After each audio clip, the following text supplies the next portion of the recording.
नमस्कार मित्रों, हम लोग भारतीय संविधान का अध्ययन कर रहे हैं। उसी क्रम में आज भारतीय संविधान में हुए महत्वपूर्ण संविधान संशोधन, जहां से प्रश्न परीक्षा में पूछे जाते हैं, उसके बारे में अध्ययन करेंगे।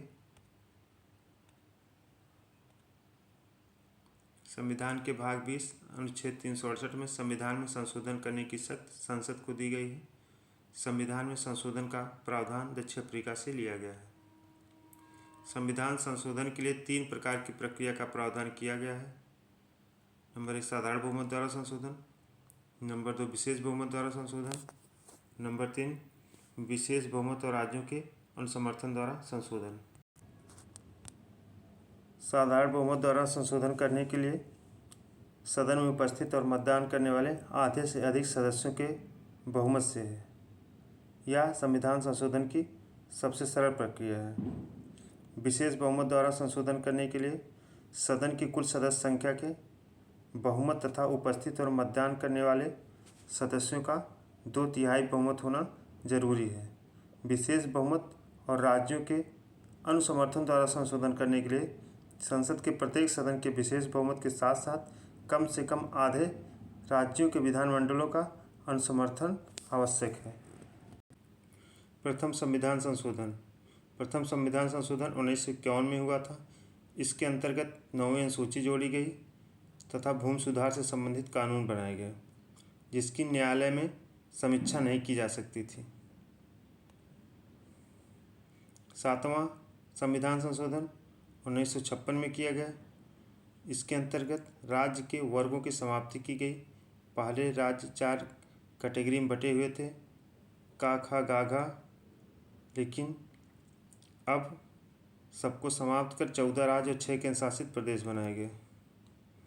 2 या 2 से अधिक राज्यों के लिए एक उच्च न्यायालय की व्यवस्था का प्रावधान किया गया। 21वां संविधान संशोधन 1967 में किया गया। इसके अंतर्गत सिंधी भाषा को 8वीं अनुसूची में शामिल किया गया। 31वां संविधान संशोधन 1973 में किया गया। इसके अंतर्गत लोकसभा में सदस्यों की संख्या 525 से बढ़ाकर 545 की गई। वर्तमान में लोकसभा में सदस्यों की संख्या 543 है, क्योंकि 104वें संविधान संशोधन 2020 द्वारा लोकसभा में आंग्ल भारतीयों का जो 2 मनोनयन होता था वो समाप्त कर दिया गया। तो जो आंग्ल भारतीय मनोनीत किए जाते थे उसको 2020 से समाप्त कर दिया गया है। इसलिए इस समय लोकसभा में कुल 543 सदस्य हैं। 36वां संविधान संशोधन 1975 में किया गया। इसके अंतर्गत सिक्किम को पूर्ण राज्य का दर्जा प्रदान किया गया तथा सिक्किम भारत का 22वां राज्य बना।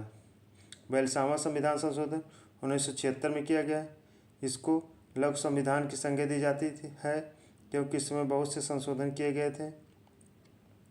इस संशोधन के अंतर्गत संविधान की प्रस्तावना में समाजवादी, पंथनिरपेक्ष और अखंडता 3 नए शब्द जोड़े गए।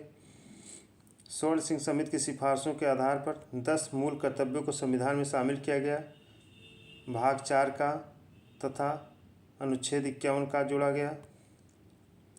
लोकसभा विधानसभा का कार्यकाल 5 से 6 वर्ष किया गया। राष्ट्रपति को मंत्रिपरिषद की सलाह मानने के लिए बाध्य किया गया। शिक्षा, वन, जनसंख्या नियंत्रण तथा परिवार नियोजन, बाट तथा माप आदि को समवर्ती सूची में शामिल किया गया। 42वां संविधान संशोधन इंदिरा गांधी जी की सरकार में हुआ था। इस समय देश में आपातकाल लागू हुआ था। 44वां संविधान संशोधन 1978 में किया गया। इस समय केंद्र में जनता पार्टी की सरकार थी, जिसके प्रधानमंत्री मोरारजी देसाई थे।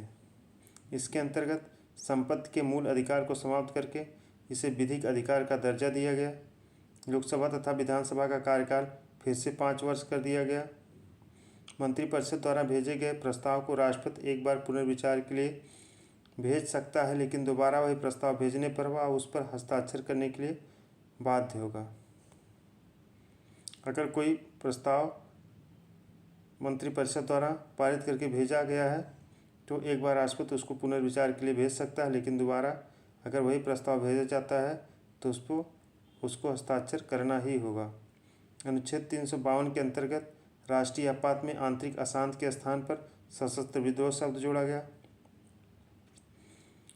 42वें 44वें संविधान में एक कन्फ्यूजन होती है कि किसमें जोड़ा गया और किसमें हटाया गया।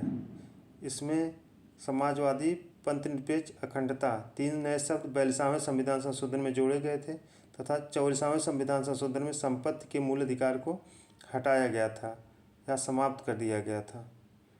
अब हम 52वां संविधान संशोधन जो 1985 में हुआ था, इसके अंतर्गत संविधान में 10वीं अनुसूची को जोड़कर दल बदल रोकने के लिए प्रावधान किया गया। 56वां संविधान संशोधन 1987 में किया गया था। इसके अंतर्गत गोवा को 25वें राज्य का दर्जा दिया गया। वीडियो को अंत तक देखने के लिए धन्यवाद। वीडियो अगर अच्छा लगा हो तो लाइक, शेयर, सब्सक्राइब करना ना भूलें।